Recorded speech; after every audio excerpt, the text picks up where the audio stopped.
Alright, so today we're working on a 2011 Ford Explorer, and it has the classic clicking noise in the dash.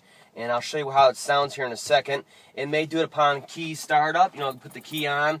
It should definitely do it when you pull the key out.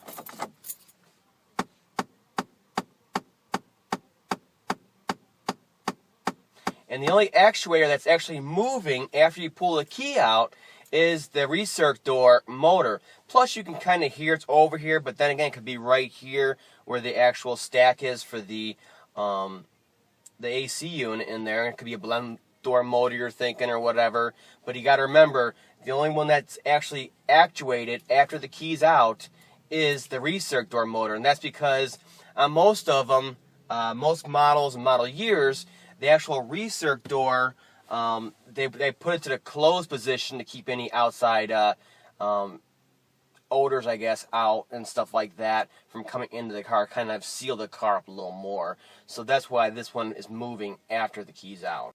So in the new Ford Explorers like these, 2011 and newer, it's a little bit more complicated because you got to pull the glove box down, the actual door, and then the housing has to come out just to be able to see that motor. So I'm going to show you exactly how to do it on this particular car, so we don't ruin anything in the process. First thing we need to do is get the side trim panel piece right here off. All it is push pins. Open your glove box, and then you'll be able to get to it from here and pry it off of there, even with your hands, like so. And you won't damage anything that way. This one up here usually sticks a little bit. Gotta give it special attention and get it out like that.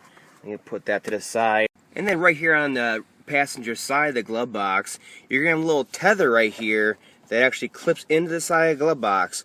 You're gonna take it and you're gonna slide it down. It'll pop out of the eyelet. It'll retract, and then your door will be free for us to pull the hinges out. And I'll try to do it on camera here. Basically, you just pull it down. Let's see if we can get that. Basically, you just pull it down like that with your trim tool.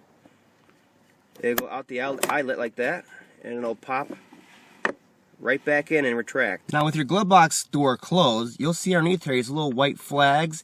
Well, they're actually pins that go all the way through. So you just grab your trim tool again, and you get in there, and you pop them out, and they'll come out and they'll look something like that, and they literally snap in. There's two of them, one on each side. After that, just open your glove box up and reach your hand in about here and here, and you'll feel tangs hanging down. They actually catch the glove box so it doesn't just slam open all the way. It's like stops on there. Push those up and then let your box down. Okay, here we go. And at this point, the actual glove box will be totally free. It just hooks into a bar on there. So you just pop it out of there, like that, and that'll be out of your way. I'm going to try to give you a little bit of the over-the-shoulder type look here. Hopefully I don't get in the way. There's a trim panel right here, a little trim piece. You just get it from the side here, and you pop it up. And it'll pop out the rest of the way all the way down. And that exposes all our 7mm screws all the way across. There's 4 across the top. And then right here down below, there's 4 more, so we start getting those out. And after that, this housing should slide right out of the way. It'll be a big old hole in the dash thing. And should be able to get to it.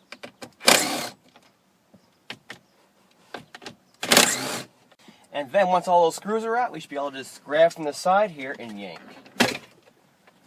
And then loosen it the rest of the way. This whole thing is gone. And there it is. Once your glove box is out of the way, you're looking straight at it. It's right there, dead on, easy. 2 8mm screws, and thing slides right out. Pull back your red tab, and then depress the release on here. Connector off. Put the new one on. And while you're in here, right here is your cabin air filter. So you might as well check it out and make sure it's not wet or full of debris. And you should probably change it if your actuator is failing by now. You probably have some mileage and time on your air filter, so might as well change it out. Now your new one goes in here a certain way, and there's only one way to put it in there. You can see right here, it's got a slot right there that's flat. You just match it up with the one on your actuator here. If you could see it, I don't know, you'd be able to see it on yours. And line those up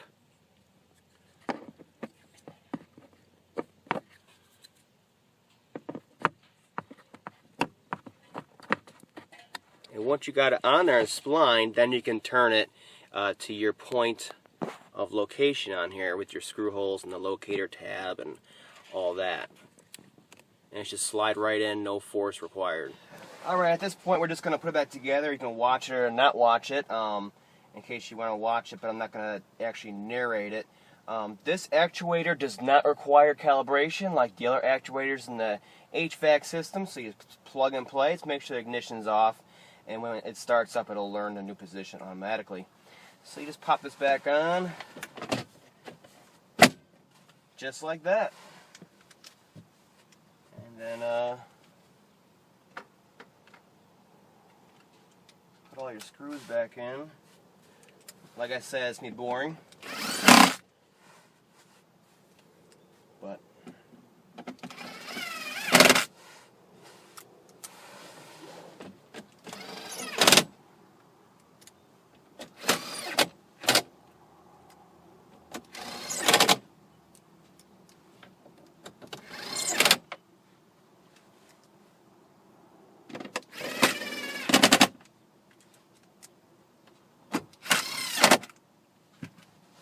trim panel back on, snaps into place, and then your glove box just snaps into the hinge here. There's a bar under there where it'll hook into it. It just rides on like that. Push it in, automatically locks. And now's a good time to get that door dampener on here. Simply pull it down as far as you can go and stick it in the slot in the side. And then it'll lock in automatically. Make sure your stuff's out of the way, like that one. There's a lot of koozies in here.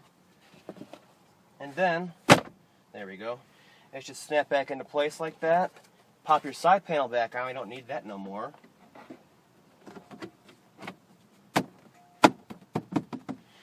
And then you just simply put your pins back in. It takes some force, but they do go back in. Just wiggle the glove box a little bit, and they'll snap back in, and that's all there is to it, guys.